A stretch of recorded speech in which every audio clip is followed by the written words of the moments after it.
Une petite vidéo pour parler d'un sujet très simple. Le fait de dire ça marche pas. Quand on propose des astuces autour de la parentalité, le raccourci de dire ça marche pas, ça veut peut-être dire qu'on a des attentes qui sont disproportionnées. Limite, on ne devrait même pas avoir d'attentes, comme ça on ne serait pas déçu.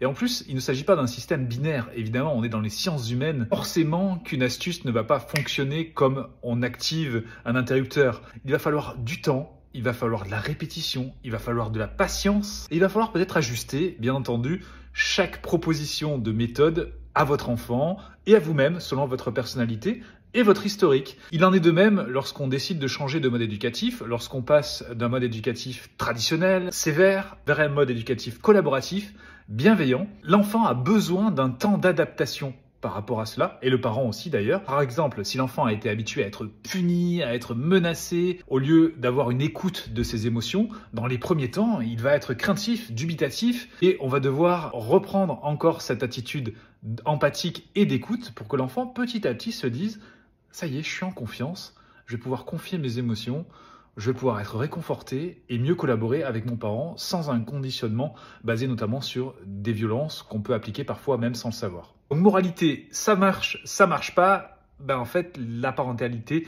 ce n'est pas comme un interrupteur. Il faut du temps, de la patience et de la bienveillance pour soi et pour notre environnement.